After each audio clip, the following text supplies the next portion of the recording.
Dahl is known to generations of children as the man that brought them magical stories like Charlie and the Chocolate Factory, Danny the Champion of the World, and James and the Giant Peach. Many people remember his stories from their childhood. I've got a few favourites. There's Matilda, the Witches, James and the Giant Peach. They're so fantastic and different. It's like going into another world. I used to read a lot of Roald Dahl when I was little, and I had a lot of Roald Dahl read to me by my parents. He's very funny, he's a very witty author. He makes good stories for children and for adults. The BFG, the Big Friendly Giant, is about the big monster, and he goes around catching dreams. I can't even remember. I think my dog ate that book. I've taught Roald Dahl to children. I read 4 or 5 of his books, and the ones that I taught were Danny, Champion of the World, which I think is probably my favourite of all his books.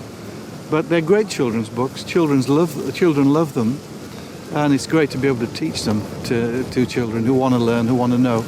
And he's a great man. I love his books. I think they're great. He invented his own words, and he wrote about fantastic places and people. By the end of the 20th century, people had bought over 35 million copies of his books. At the Roald Dahl Museum and Story Centre, you can learn more about him and his world. Gemma Holland works at the centre. She explains why Dahl's stories are still popular today. I think that the children still find the same things funny as they found funny 50 years ago. And I think that Roald Dahl had a really amazing way of being able to reach the children, but also be able to reach the adults that were reading with the children. So the humour isn't just for the child, but it's also for the parents or the adult reading with that child. And I think that is a massive appeal as well for everybody. Roald Dahl's parents were Norwegian, but they had left Norway to live in Wales before Roald was born on the 13th of September 1916. Dahl wrote about his childhood in his autobiography, Boy. He told many stories about being naughty at school.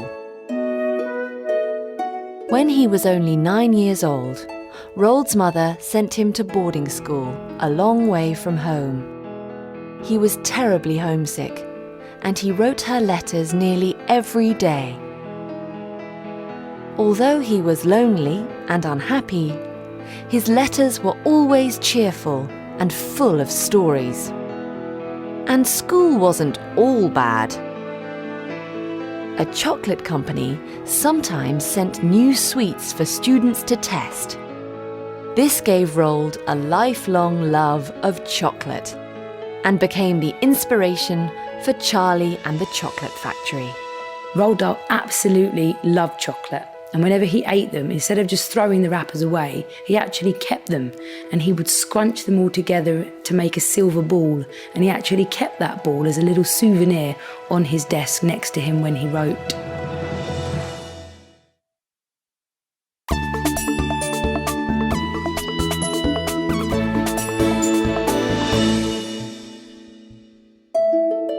Roald wasn't the best student at school, but he was always good at sport and he enjoyed adventure. He didn't go to university after he finished school. Instead, he started working for an oil company. They sent him to Africa.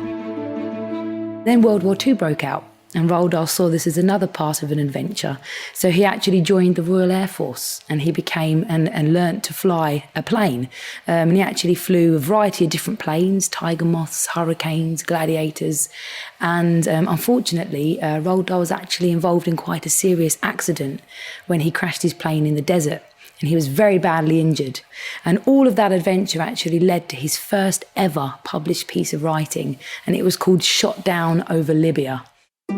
By this time, Dahl already knew how to tell a great story. He wrote a dramatic report about his accident while he was recovering in the United States. He described how the Germans had shot him down, but really, he had crashed because he had run out of fuel. Dahl had moved to the United States in 1942. He was working as a TV presenter when he met his wife, Patricia Neal. She was a film star. They married in 1953 and moved back to England.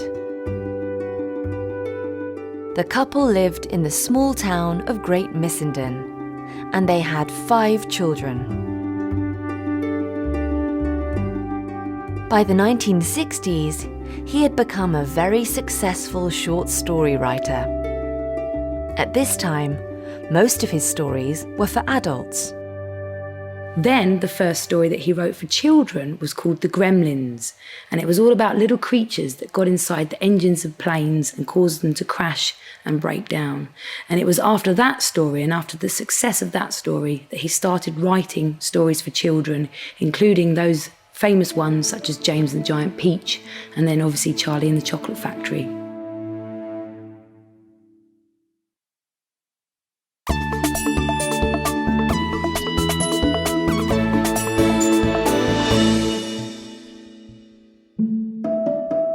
Millions of children have heard or read the stories of Roald Dahl.